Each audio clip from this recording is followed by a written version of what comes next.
My primary identity is nerd, but my moon is in geek and I have a dork ascendant.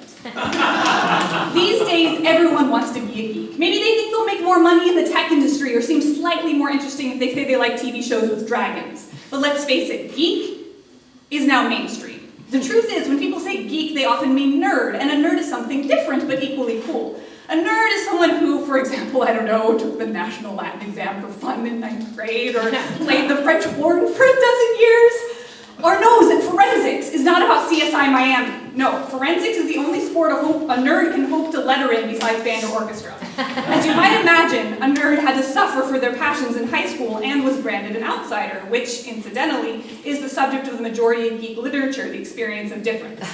A nerd also knows that most properly, there is a three-way Venn diagram between nerd, geek, and dork. And while, of course, an actual three-way between a nerd, a geek, and a dork would be awesome, let's face it, that's not going to happen, at least not in this dimension. Why won't it happen? Because the dork is too socially awkward to instigate, and while the nerd or the geek might have the chutzpah to get the party started, they are too busy topping each other with Doctor Who references to get onto the more serious business of topping each other. So let's go to a finer point of what separates a nerd from a geek and a geek from a dork.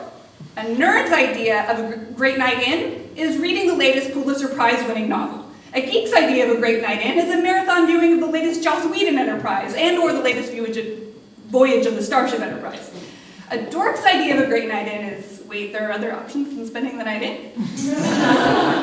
So these days, when Hollywood comes to court the former prom queens and homecoming kings masquerading as social misfits who try to slum it with their vague interest in Iron Man, an alliance needs to be built between the nerds, the geeks, and the dorks. Those of us who qualify in more than one category are called upon to be diplomats between these worlds. We must unite to resist the co-optation of our culture. Comic-Con is not for teams Edward or Jacob, and theoretical physics does not belong to Ashton Kutcher.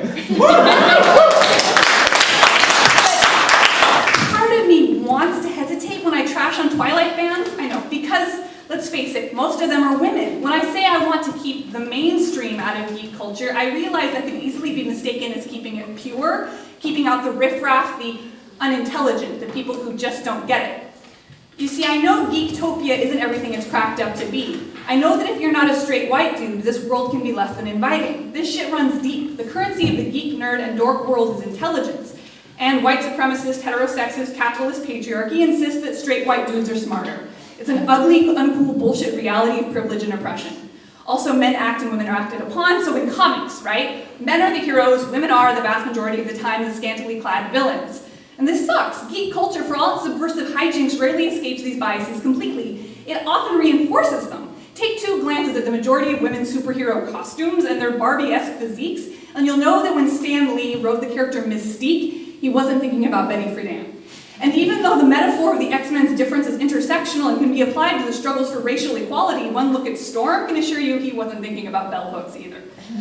So I do want geek culture to expand, just not in the direction it's going. So to all the straight white dudes who were picked on for being too smart in high school but now make six figures in the tech industry, your difference is not the only difference that matters.